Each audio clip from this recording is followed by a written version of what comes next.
Alright, welcome back to Terraria. Today I will be trying my best to fight Providence inside of the underworld, which means I'm going to have to make a slightly better arena than I had last time. And again, this time I will be using the Super Radiant Slaughterer because I just don't have enough money for the 7 Striker. I've been looking into my question of infinite coin bag for this gun. I haven't really found as much as I'd like, but I did see that there are like versions of like infinite coins. Fargo's mod has infinite coin safes, which I've read could work, but I've also seen other people say they don't really work well with the 7 Striker. But there's also Louis AFK, which introduces an infinite coin bag, which you craft for like 150 platinum coins. That sounds fine.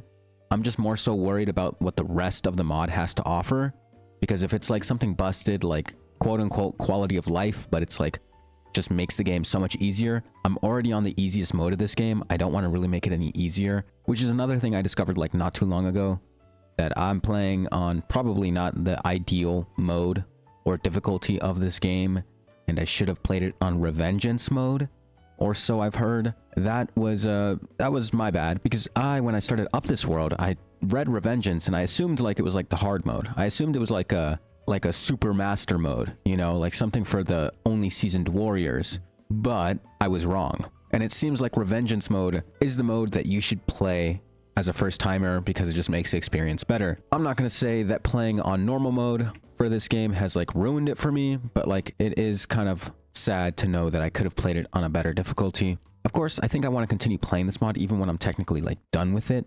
I want to keep on doing things with the mod, or like maybe just the game in general. You know, maybe I use a cheat sheet so that I can do some fun little challenges like, hey, I'm playing on Revengeance, or like simulating fights. I don't know. Just like fun little things that I could totally do just for a bit of fun. What's not fun is this mob. Where is this mob? I can't find it. It's being really annoying too. Oh well. But yeah, so I'm just clearing out this arena, or clearing out this area to make a more suitable arena, because last time around it felt like I just could not get enough air and I was getting stuck on the ground too often, which was not ideal, to say the least. And so to solve this rather simple issue, all I have to do is just mine out the top, hopefully create a more open area that should allow me to win. I don't think she's any harder in the underworld. I think the hard part of fighting her in the underworld is just the fact that you do not have as much space for an arena. And it was pretty evident that like it's a pretty big factor in the first time I tried her in the underworld. Anyways, I've gone this long enough without even saying what I'm like farming for. And I think it should be pretty obvious what I'm farming for. It's the Aegis that she drops, which will eventually be combined with my Asgard's Valor to make like the ultimate shield later on in the game. But for now, the Aegis that Providence drops is better than my Valor, so I will be using that over anything, and then I'll combine them when I can. But yeah, anyways, hoping this goes decently well. I've mostly cleared out the area. I'll just get rid of this little piece, and then I'll try my best. Obviously, still not like the ideal amount of space. I would love to have more. The other thing about fighting her in the underworld is all these annoying, like, unholy enemies. Jesus, like, I don't want to fight this fire guy anymore. I don't want to deal with him. Like, I can't even see him, but he keeps attacking me off screen. It's super annoying. So, here he is. Oh my god, get out of here. But yeah, I think it should go decently well, at least hopefully. So, let's do this. I don't have any food buff besides bacon, and I don't really feel like using it on a potential loss. Where is my... Uh-oh, I think I put the core away. Yeah, let me go get that really quickly.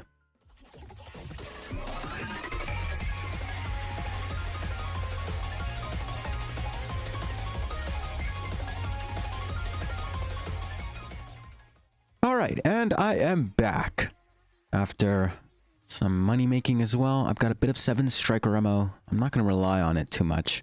However, I will happily use it if push comes to shove. Anyways, let's get on with this. Hopefully I don't struggle too badly with this. I also made sure that it was not nighttime, because I don't know if the nighttime like buff to her applies in the underworld, but I'm going to assume it does. So I was not taking that risk.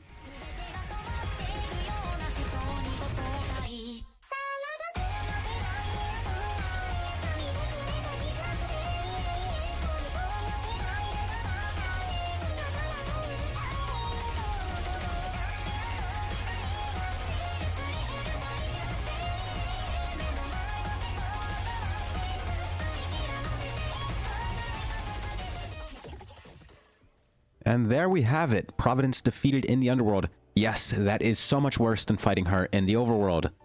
Especially in the Hallow. What is that? Holy Collider. It looks so much bigger when it was first dropped.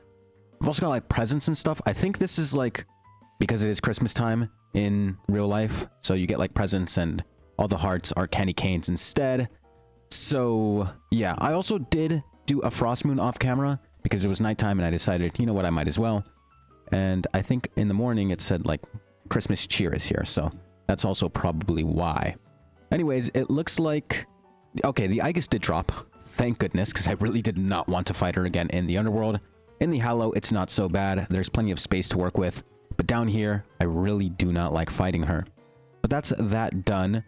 The other thing is, during the fight, when she spawns in her, like, guardians, the profane guardians, and, you know, they're pretty easy to kill. They drop a lot of hearts. I like that they drop hearts, but I couldn't find the second one's body, so I don't think I ever got those hearts. So yeah, it was a little bit tougher than I'd like, but I got the Aegis, which is the main objective of today. Yes, I will be fighting, it'll be like a boss medley. It'll be Polterghast, it'll be, the other one, well, Polterghast will be last. It'll be like the grand finale. I will fight Stormweaver, and then the other one that I don't remember, and then Polterghast. Hopefully, all three of them go well. But I think the last time I did some sort of like boss medley, oh my god, sugar cookies, they're back. I love these so much. But yeah, the last time I did a boss medley, it didn't go so well. At some point, I kind of choked after a while. Anyways, let's get rid of these. Put in the supreme healing potions, which should be dropping from just about every boss now. So pretty cool. But yeah, that is it essentially for this video. It's a really short one. You know, sometimes I say like, oh, it's going to be a rather short one. This is a really short one. So yes, the Asgard's Valor is better. Extra 2 defense. You get empowered with Holy Fire on your Ram Dash. You can slam through enemies, as the other one does. Grants immunity to fire and knockback. Also grants immunity to most fire debuffs, including Daybreak and Holy Flames. Blessed by the Profane Flame. I think that's just like flavor text. Yeah, so most debuffs, I'm not entirely sure if Asgard's Valor actually protects from more debuffs, like poison and stuff. But I'd assume the Aegis does not work against frost. Like, it just wouldn't really make sense. So, yeah, that's like obviously a downside. But once I defeat the Devourer of Gods and get my hands on Cosmolite, I can craft the Asgardian Aegis, which will be pretty cool, but Devourer of Gods is a bit away. But yeah, I'm probably gonna install one of the mods, probably Louis AFK, to use infinite coins. I really like, I don't want to deal with 99 coins or having to carry coins in my inventory. So I'm just going to use a mod that allows me to carry like a coin purse of sorts that has infinite coins. Or if the Fargo's mod actually works, then I'll use the safe version of it, which will be a lot less cheese. But yeah, anyways, that's the end of this video. Bit of a strange one, defeating Providence in the underworld. It wasn't too hard once I made the decent enough arena, but next video will be the big boss medley. Hopefully I'll have a bunch of coins by next video. I'll do all of that off camera because that's just boring, isn't it? I could do it this video, but at the same time, don't really think it's worth highlighting. I mean, I'm just going to install a mod, make a bunch of coins using probably Anahita and Leviathan out in the ocean because that seemed to give me a lot of money. Farm that boss, do this, do that. And then once I can like sustain the 7 striker, I can farm a different boss. Maybe I start farming Providence, even though she doesn't drop that much more money than Leviathan, to be honest. So yeah, with that being said, that's the end of this video. Thank you for watching as always. Look forward to the next one, and I'll see you later.